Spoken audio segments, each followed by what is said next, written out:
Shalom, saudara-saudari yang dikasihi oleh Tuhan kita, Yesus Kristus. Dalam hidup yang penuh dengan tantangan dan cobaan, kita, Anda dan saya, bisa mengambil respon secara berbeda. Menderita, menyerah kalah adalah sebuah pilihan. Tetapi, ada respon lain yang bisa kita ambil, yaitu mengalami jamahan kasih Allah dalam Yesus. Karena dalam Yesus selalu ada kedamaian, dan dalam Yesus selalu ada kemenangan. Dan inilah yang akan diberitakan dalam Gema Kasih Indonesia. Seperti ada yang tertulis, Allah adalah kasih, barang siapa berada di dalam kasih, ia tetap berada di dalam Allah, dan Allah di dalam dia. Bersama saya, Martina Dian, 30 menit ke depan, kita akan membahas mengenai ketika aku sakit. Dan hari ini telah hadir bersama kita seorang hamba Tuhan yang akan membagikan berkat dan firman-Nya kepada kita. Beliau adalah Pendeta Emeritus Dede Surya Mulyana dari GKI Buaran, Jakarta. Shalom Bu Dede. Shalom pemirsa. Terima kasih atas kehadiran Ibu di studio ini. Ibu Dede, saya mau memulai perbincangan kita dengan satu cerita. Saya mempunyai teman dekat, dia mengalami sakit kanker. Sakit yang pastinya cukup serius dan menakutkan ya Bu. Berkali-kali dia berobat, tapi sampai saat ini dia belum mengalami kesembuhan. Dan dia seringkali merasa sedih, merasa putus asa. Kapan saya ini sembuh? Bu Dede, ada banyak sekali orang yang sakit dan ada banyak respon yang berbeda. Biasanya respon apa saja yang paling sering muncul ketika orang mengalami sakit? Saya pikir sakit, entah sakit keras atau sakit biasa-biasa saja, pasti dirasakan tidak nyaman oleh yang menderitanya. Jadi setiap orang yang sakit pasti ingin cepat sembuh, apalagi orang-orang yang mengalami sakit serius. Setidak-tidaknya dia akan berusaha untuk mencari obat atau minum obat atau pergi ke dokter supaya segera sembuh. Ketika dia tidak segera sembuh, ada begitu banyak perasaan yang tumpang tindih di dalam dirinya. Nah, beberapa sikap atau respons orang yang mengalami sakit. Mungkin kalau dia sakitnya sakit serius, kan tiba-tiba kaget, cemas. Kok saya sakit? Apa benar saya sakit? Nah, mungkin respons berikutnya adalah ketika dia betul-betul didiagnos oleh dokter, dia sakit serius. Dia akan bertanya-tanya kepada Tuhan, Tuhan, kenapa saya? Apakah seberat ini yang harus saya tanggung? Tuhan, tolong. Jika dapat, dan kalau aku berhasil melewati masa ini, aku berjanji ingin melayani Tuhan, ingin setia kepada Tuhan. Dan itu sering terjadi pada orang-orang percaya yang mengalami sakit tiba-tiba dan serius. Nah, melalui peristiwa itu mungkin orang juga akan bertanya-tanya. Mungkin juga dia akan berpikir, tidak ada lagi harapan masa depan. Nah, mungkin hal yang seperti ini, apalagi kalau dia tidak bisa berobat ke dokter atau ke rumah sakit, dia bisa mengalami depresi, tidak tahu harus bagaimana lagi. Nah, biasanya ini cukup memakan waktu, sampai tiba-tiba dia sempat merenung, memikirkan apa yang belum dikerjakan, apa yang mesti dikerjakan, apakah cukup waktu atau tidak. Mungkin sekali dia menjadi tidak bersemangat menjalani hari-hari hidupnya. Dan akhirnya mungkin dia harus menyerah kepada Tuhan ketika sudah beberapa waktu ternyata tidak sembuh-sembuh juga. Setelah tawar-menawar terjadi, lalu dia mulai belajar menerima kenyataan, saya memang sakit. Entah sembuh atau tidak. Di dalam kegalauan itu dia menjalani hari-harinya. Dan saya pikir orang yang galau sangat menderita, tidak tahu harus bagaimana. Seperti tadi Ibu bilang ya, ketika orang sakit, dia selalu berkata, "Mengapa saya, Tuhan? Apa salah saya? Kenapa ini terjadi? Kurang baikkah aku menjalani hidup ini?" Kan biasanya begitu. Bagaimana seharusnya respon kita ketika kita mengalami sakit? Saya juga pernah mendapat pertanyaan seperti itu. Kenapa saya? Saya barangkali harus jujur dan bertanya kembali. Jadi siapa yang seharusnya sakit? Kalau kita bertanya siapa saya? Apakah ini harus orang lain yang mengalami? Saya pikir pertanyaannya mestinya bukan kenapa saya. Ada juga orang yang memang bertanya, di mana Tuhan? Seolah ada penyesalan dan protes. Tentu saja jika bertanya, kenapa saya Tuhan? Apa salah saya? Kalau bertanya pada saya tidak tahu jawabnya.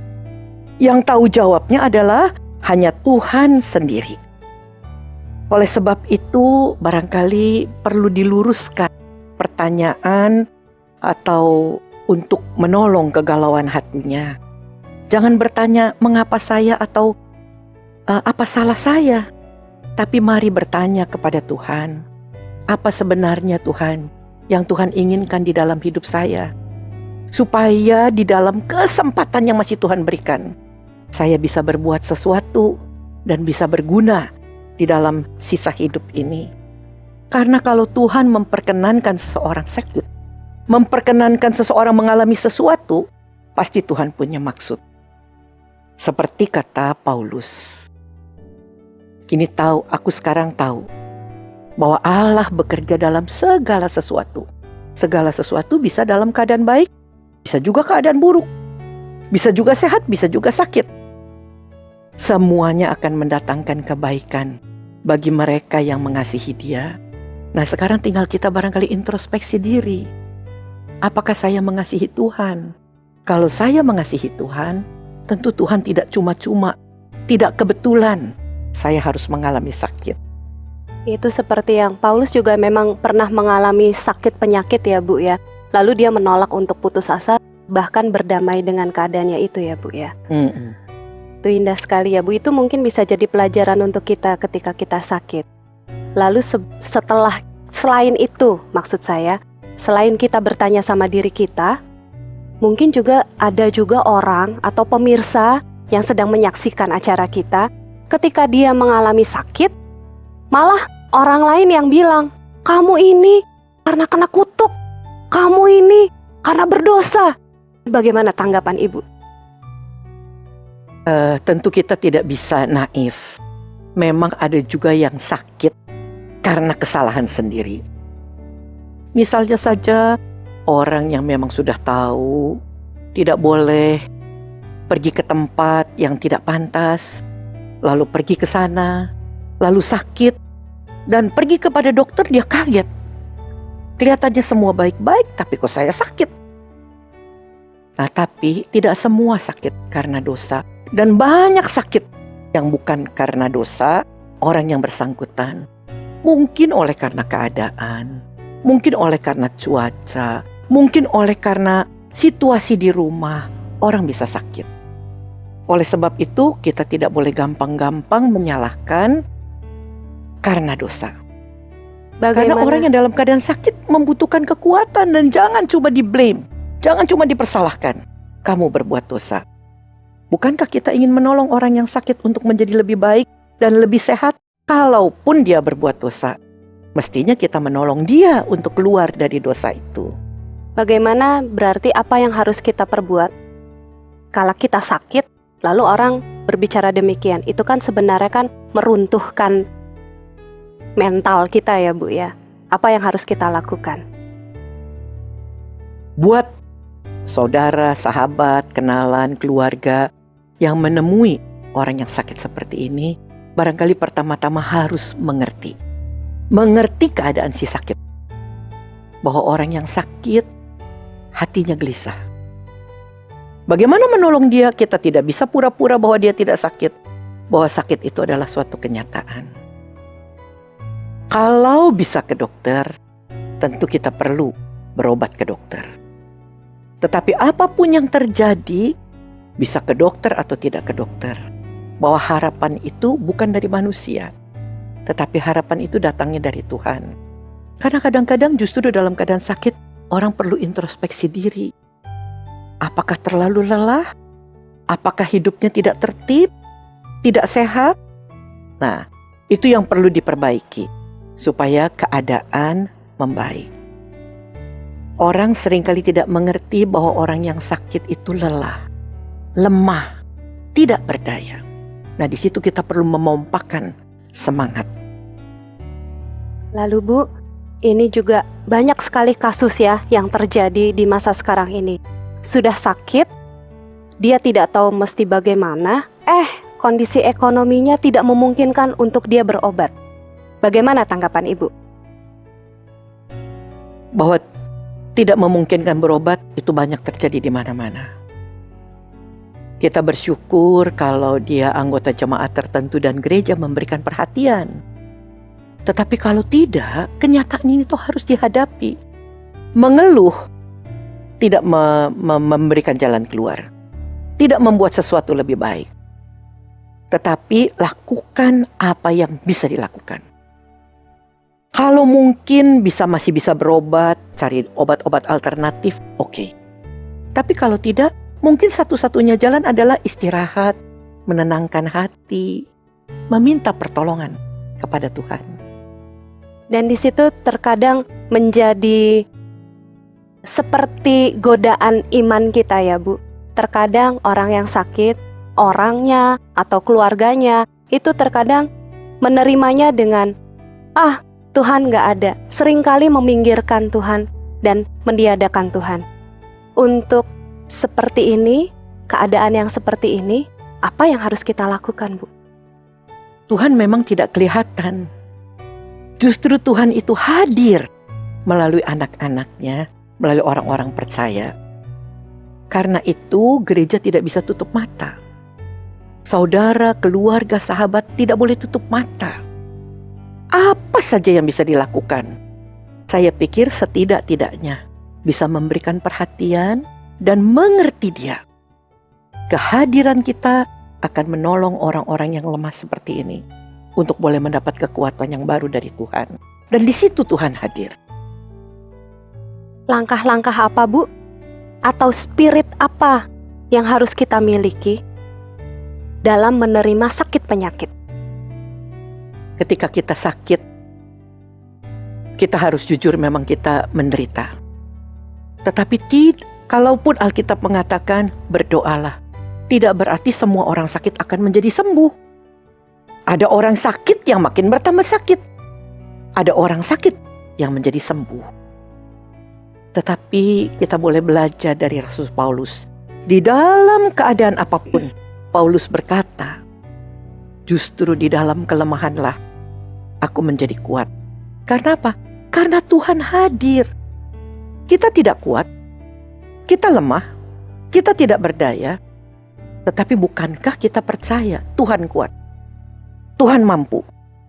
Nah, karena itu kepada Dia kita mau berserah, mau berpasrah, supaya mendapat kekuatan menjalani hari-hari kita sampai saatnya kita bertemu dengan Tuhan.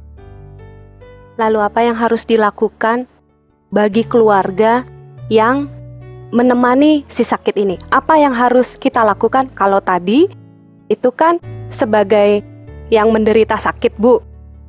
Tapi ini pertanyaannya untuk yang anggotanya mengalami sakit penyakit. Terkadang kan hanya bisa menangis di depan yang si sakit atau bagaimana. Seharusnya sikap apa yang harus kita tunjukkan sebagai keluarga, teman, atau sahabat, atau orang beriman? Yang pertama harus ada empati. Kita harus memahami, misalnya, orang yang sakit tidak suka makan. Seringkali keluarga, sahabat memaksa, kamu harus makan. Itu makin menekan perasaannya. Ketika si sakit menjadi lemah, seringkali keluarga atau teman, sahabat, kamu tidak boleh seperti itu. Kamu harus percaya. Mengatakan itu mudah. tetapi menjalani sangat sulit. Oleh sebab itu saya pikir justru pertama-tama kita tunjukkan. Saya memahami, kalau kamu ragu, kamu khawatir, kamu tidak bisa lebih baik. Tapi Tuhan bisa kan? Kalau Tuhan bisa, kita minta. Biar Tuhan yang mengubahkan semuanya. Bukan saya tidak sanggup. Saya khawatir, saya sedih, saya takut. Katakan pada Tuhan, Tuhan, saya tidak bisa menghilangkan rasa takut, khawatir saya. Tapi Tuhan kan mampu. Tolong Tuhan, supaya saya boleh menjalani hari-hari ini. Nah, keluarga kalau memahami seperti itu, saya kira tidak mudah untuk menghakimi atau hanya mengatur. Tapi ayo, mau gak berdoa? Mau gak minta kekuatan dari Tuhan? Nah, kita katakan kepada Tuhan. Pemirsa, indah sekali yang dikatakan oleh Ibu Dede tadi, bukan? Bahwa selama kita sakit, kita hanya perlu pertolongan dari Tuhan. Dan sebagai keluarga, kita juga perlu membantu, mengeluarkan kata-kata yang membangkitkan semangat. Begitu ya Bu Dede? Ya, tentu sekali. Tetapi, pemirsa dan pastinya juga saya, membutuhkan contoh-contoh konkret di dalam kehidupan kita sehari-hari. Kira-kira Ibu ada nggak pengalaman? Terutama barangkali di dalam berdoa. Saya harus katakan dengan terus terang kepada Tuhan, bagaimana perasaan orang sakit. Dan ini yang seringkali tidak terungkap. Di dalam doa saya bersama dengan si sakit, saya sering berkata, Tuhan, misalnya saya pakai nama Tina. Tina khawatir, Tina takut, Tina memikirkan bagaimana dengan keluarga yang nanti ditinggalkan. Selama ini Tina tidak bisa berbuat apa-apa. Tapi Tuhan peduli. Tuhan mengasihi Tina dan Tuhan mengasihi keluarga. Tolonglah Tina untuk mengatasi rasa takut ini. Tolong keluarga untuk boleh melihat bahwa hari depan ada di dalam tangan Tuhan. Nah, sebetulnya doa itu adalah isi hati. Tetapi seringkali isi hati tidak terungkap.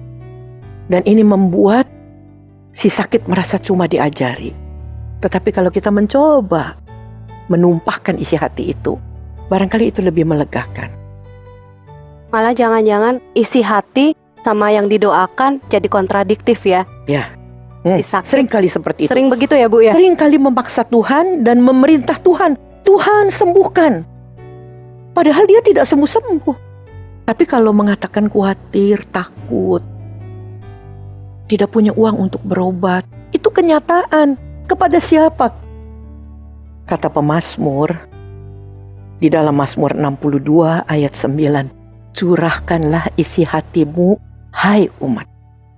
Nah, ini kita perlu menolong supaya si sakit bisa mencurahkan isi hatinya kepada Tuhan.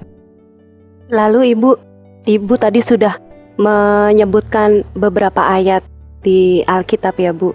Ada ayat-ayat lain gak Bu yang kira-kira bisa menguatkan kita? Di dalam barangkali surat-surat Paulus banyak sekali.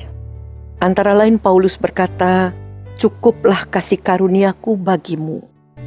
Sebab justru dalam kelemahan, kuasaku menjadi sempurna. Dalam kelemahan, justru kuasa Tuhan nyata sempurna. Lalu di dalam surat Filipi, Paulus berkata, Allahku akan memenuhi segala keperluanmu menurut kekayaan kemuliaannya. Allah begitu kaya, apa sih yang kita perlukan? Katakan kepada Tuhan, apa yang kita perlukan. Dan Tuhan akan memenuhi itu. Bu Dede, selain itu, apa peran gereja ketika jemaatnya mengalami sakit penyakit? Yang pertama, gereja perlu memberikan perhatian mengenal jemaat satu persatu.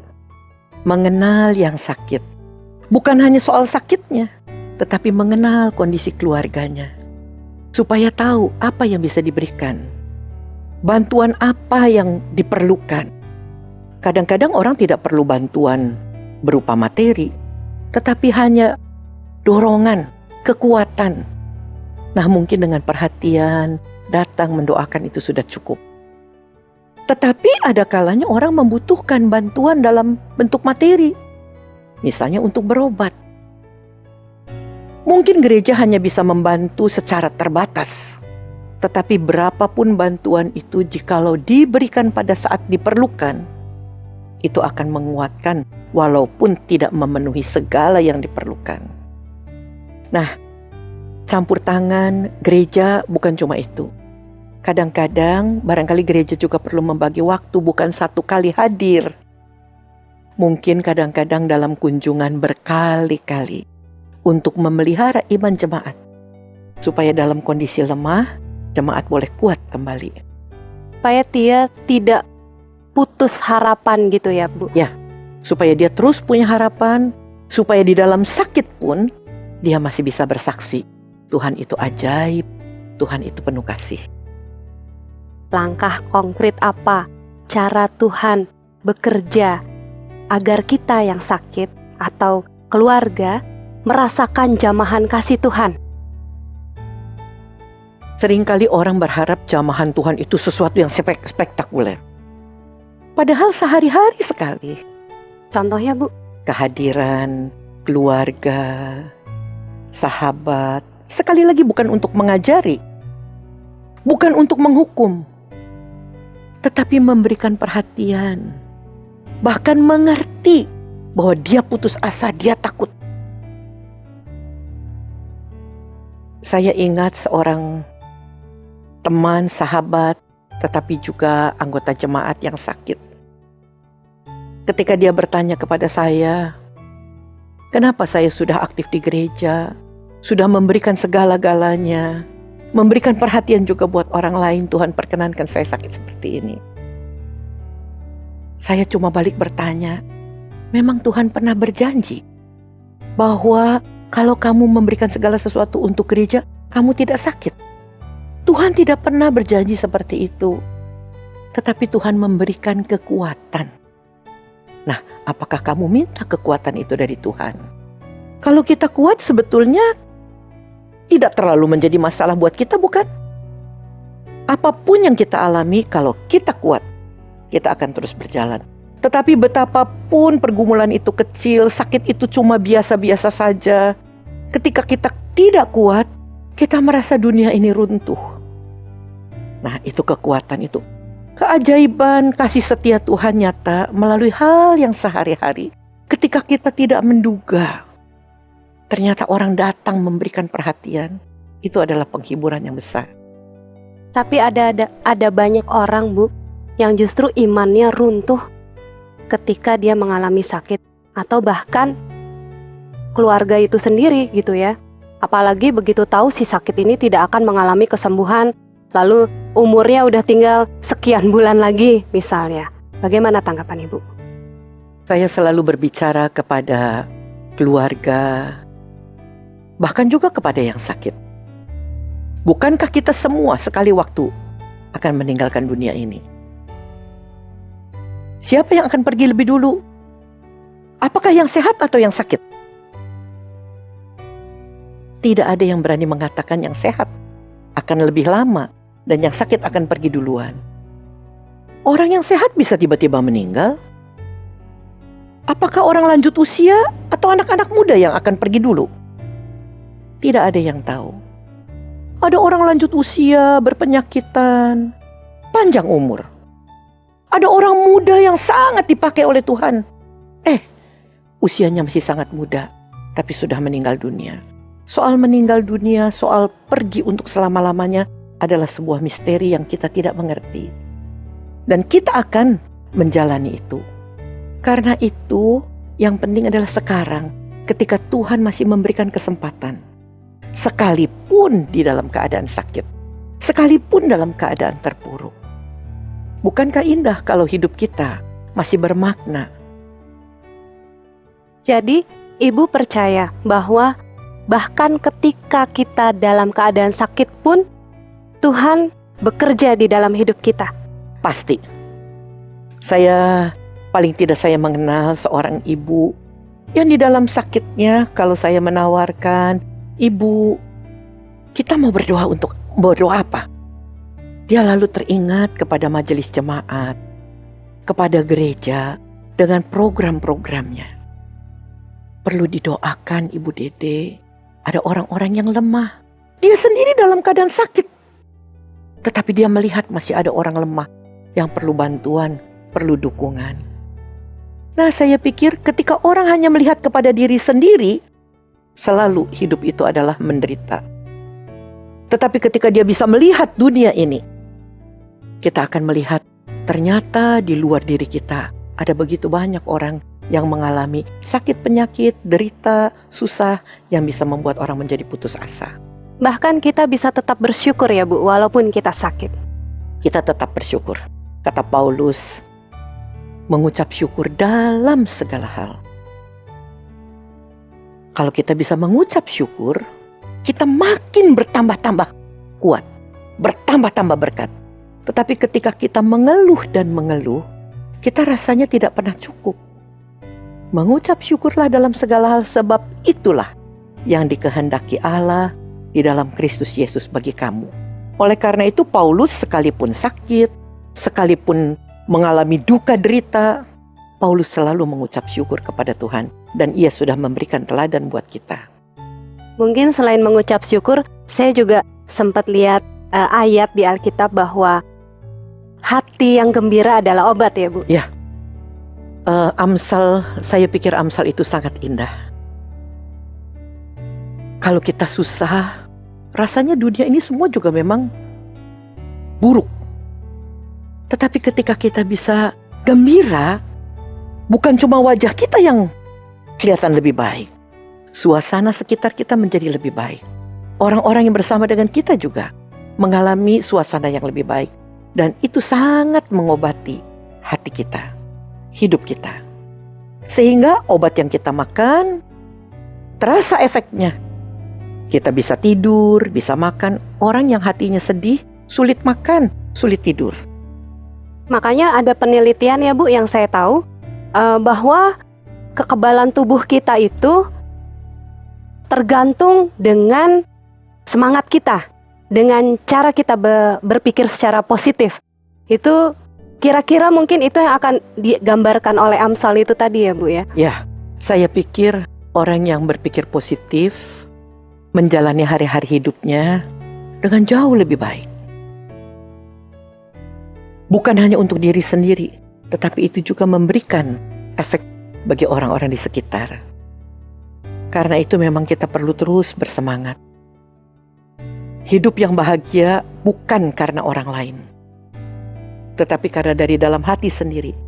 Kebahagiaan dan berpikir positif itu adalah keputusan kita, tidak ditentukan oleh kondisi sekitar kita. Terima kasih banyak Ibu Dede. Pemirsa, walaupun dalam keadaan sakit, kita tetap harus terus-menerus mengucapkan syukur. Lalu berpikir juga secara positif dan percaya Tuhan akan selalu menolong kita. Karena Tuhan adalah sumber pengharapan kita. Kirimkanlah kritik dan saran melalui SMS dan email kepada Gema Kasih Indonesia. Dan sampai berjumpa pada episode berikutnya. Tuhan memberkati.